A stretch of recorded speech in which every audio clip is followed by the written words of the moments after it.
Black's Law, the 4th edition. We're looking at the word de facto. In fact, indeed, actually.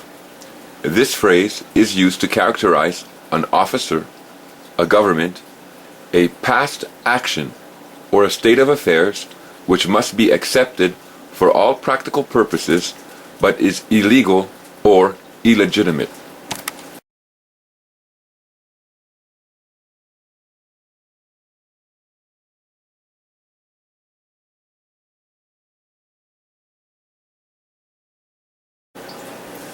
In this sense, it is the contrary of de jure, which means rightful, legitimate, just, or constitutional. So you see that, constitutional. Thus, an officer, king, or government de facto is one who is in actual possession of the office or supreme power, but by usurpation, or without lawful title, while an officer, king, or governor de jure is one who has just claim and rightful title to the office or power, but has never had plenary possession of it or is not in actual possession. The Constitution Act of Canada, 1867, the Preamble.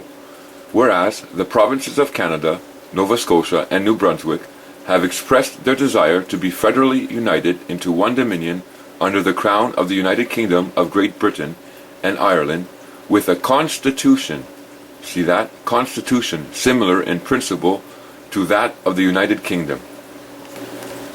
And whereas such a union would conduce to the welfare of the provinces and promote the interests of the British Empire. And whereas on the establishment of the Union by authority of Parliament, it is expedient not only that the constitution of the legislative authority in the Dominion be provided for, but also that the nature of the executive government therein be declared. The Constitution Act of Canada, 1867. It declared the nature of the executive powers that would exist in Canada. Unless it is otherwise expressed or implied, the name Canada shall be taken to mean Canada as constituted under this Act. Article 9 of the Constitution Act of Canada, 1867.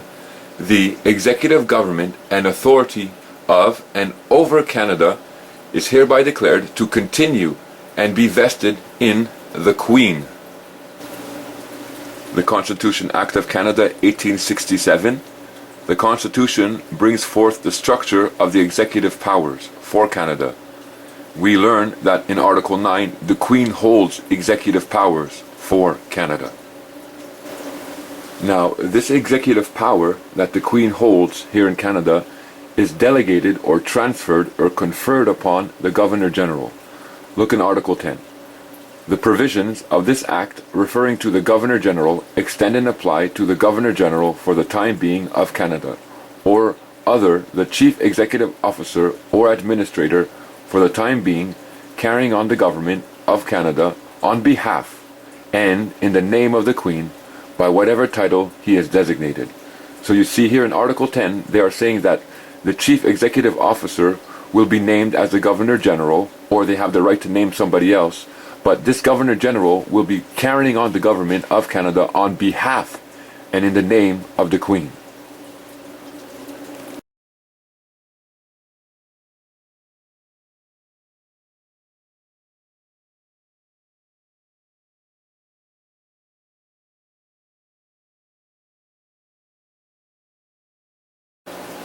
Article 11 of the Constitution Act of Canada, 1867.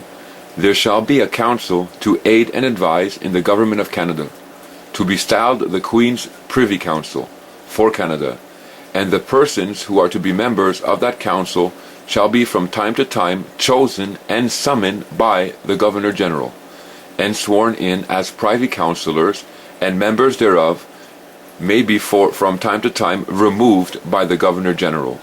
So you see, the Governor General has been granted the executive powers of the Queen, and there is a privy council that comes together that is chosen by the Governor General and is supposed to be here to help advise the government of Canada. So this executive power has been granted to the Governor General and is being passed down the line. So it's not being stolen, the power, it's not being taken away. It's not a de facto power. Article 14. It shall be lawful for the Queen, if Her Majesty thinks fit, to authorize the Governor General from time to time to appoint any person or any persons jointly or severally to be his deputy or deputies within any part or parts of Canada, and in that capacity to exercise during the pleasure of the Governor General such of the powers, authorities, and functions of the Governor General, as the Governor General deems it necessary or expedient to assign to him or them, subject to any limitations or directions expressed or given by the Queen. So you see, again, the Queen is the one who holds executive powers, according to Article 9. She delegates them, she gives them, she confers them upon the Governor General, and the Governor General has the right to confer them or give them to different persons. However, it is the Queen that has the final say. Again, we're looking. The Queen holds executive powers, according to the Constitution Act 1867. She delegates them to the Governor General, and there are also powers that are delegated to the Privy Council.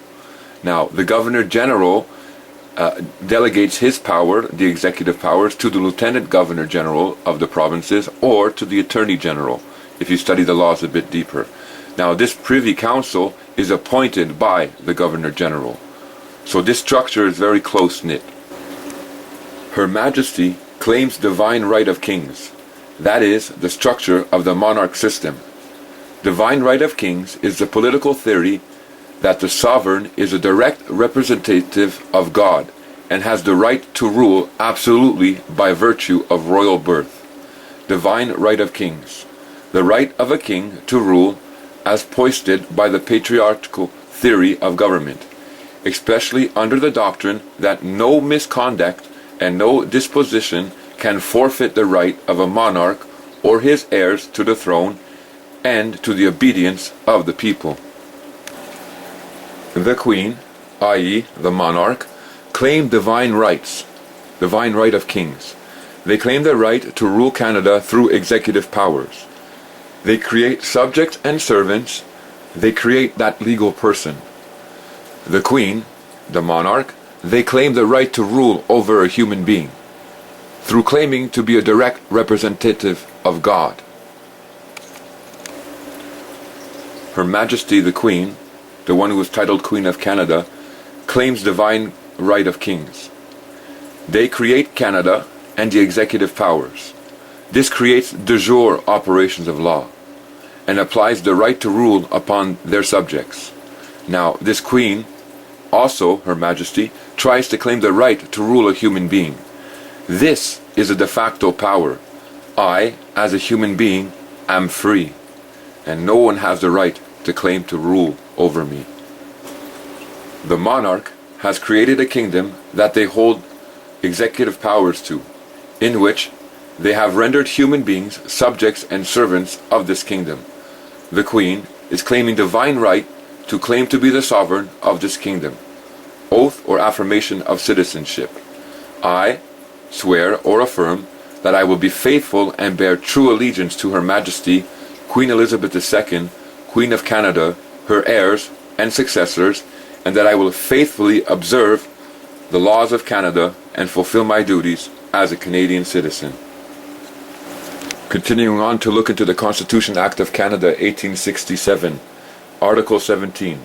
There shall be one Parliament for Canada, consisting of the Queen. So notice they mention her first. An upper house styled the Senate and the House of Commons. Article 24. The Governor General shall from time to time, in the Queen's name, by instrument under the Great Seal of Canada, summon qualified persons to the Senate, and, subject to the provisions of this Act, every person so summoned shall become a member of the Senate and a senator. The Queen's power is a de facto power when it concerns a human being. The Queen, the monarch, claims to be a direct representative of God. This claim of hers, this power, I do not recognize. The past action that the monarchs claim that God gave them the right to rule is a de facto action and claim, and is illegitimate to me. I do not accept the claim that in a past action God granted the Queen, the monarchs, the right to be his representatives on earth.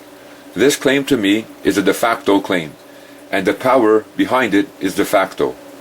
The monarchs have created a kingdom designated Canada that has been created through a constitutional process and is operating as a de jure power. The ministers of Canada are claiming that the rights and duties that they have in their offices have been obtained through Her Majesty, and that they are operating through a de jure government. These claims are backed up by the Constitution Act of 1867. When it comes to that subject and servant, the one who has pledged allegiance to Her Majesty, then yes, indeed, they are functioning with an executive power that is legal. Not when it applies to a human being. When the Queen is claiming that in a past action, God granted her the right to rule over men and women, to rule over human beings, this is a de facto claim. This is a de facto power, and we do not have to recognize it.